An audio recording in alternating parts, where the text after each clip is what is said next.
Bismillahirrahmanirrahim. Assalamualaikum warahmatullahi wabarakatuh. Alhamdulillahirabbil alamin wa bihi nasta'in ala umuri dunya waddin wa ala alihi washabbihi ajmain. Alhamdulillah, kita bersyukur pada Allah. Allah memberikan kesempatan buat kita untuk menjalankan ibadah puasa di bulan Ramadan ini. Salawat dan salam semoga Allah curahkan sebelumnya pada Nabi kita Muhammad sallallahu alaihi wasallam, serta keluarga, sahabatnya dan para penerusnya.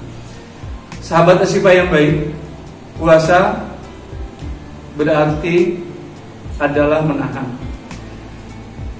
Menahan adalah pekerjaan yang paling berat. Apapun yang namanya menahan, pasti itu adalah pekerjaan yang paling menyusahkan, membosankan dan memberatkan kita. Nah, puasa adalah menahan. Betapa kita harus menahan keinginan jasadiah kita makan dan minum dari pagi sampai sore.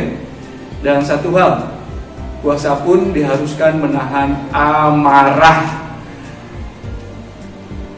Orang akan merasa puasanya akan terganggu pahalanya atau akan merusak pahala jika orang berpuasa marah-marah atau kita sedang berpuasa marah, baik pada anak, pada pasangan atau pada siapapun. Itu akan merusak pahala puasa.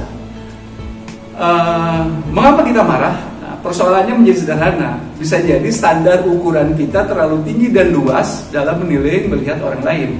Jadi ketika orang lain tidak sesuai dengan standar kita yang luas dan tinggi itu, maka kita akan kesal dan marah. Jadi persoalannya sebetulnya kita tinggal menurunkan standar kita. Tidak bisa semua orang sesuai dengan apa yang kita inginkan. Jadi ada dua kemungkinan ketika kita marah. Kita harus merenung. Maksudnya bahwa ketika kita marah, jangan-jangan harapan kita terlalu tinggi. Yang perlu kita rubah adalah diri kita sendiri dalam melihat orang lain. Atau bisa jadi mungkin orang lain itu menyebalkan ataupun menjengkelkan. Berarti kita tinggal memberitahu dan menasehati. Karena kalau marah, ingat kita sedang berpuasa.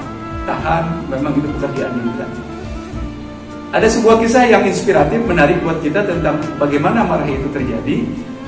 Seorang anak yang sangat pemarah, kemudian dia minta nasihat kepada ayahnya, ya, saya ingin berhenti menjadi pemarah.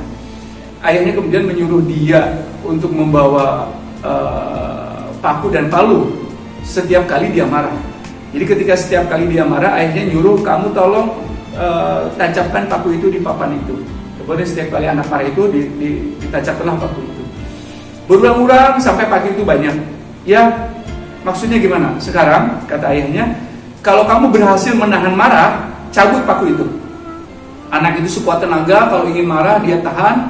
Ya, saya berhasil tidak marah, cabut paku itu. Semakin dia sering bisa menahan marah, dia bisa mencabut paku itu dan akhirnya paku itu bersih di papan itu. Tapi apa yang terjadi, kata dalam kisah inspiratif itu, anak itu dipanggil oleh ayahnya. Ketika kamu berhenti marah dan orang lain bisa jadi memaafkan, tapi ingat, bekas-bekas marah, bekas-bekas paku yang kamu cabut itu tetap membekas. Jadi marah itu akan menaruh luka, menyimpan luka di hati orang lain. Maka bisa jadi orang lain itu memaafkan, tapi bekasnya tetap akan ada dan akan terngiang dan akan teringat ketika kita berjumpa dengan orang itu. Tips untuk kita tidak bisa menghindari marah, Rasulullah memberikan 3 tips. Kalau kita marah, duduklah. Masih juga jengkel dan kesel, berbandinglah. Masih juga kita kesal dan jengkel, berwudulah. Insya Allah dengan berwudu kita menjadi dingin, hati kita dingin, dan Allah memberikan kita kekuatan untuk bisa menahan amarah. Terima kasih. Ingat, pakai masker, cuci tangan, jaga jarak. Semoga kita terlindung dari musibah ini. Assalamualaikum warahmatullahi wabarakatuh.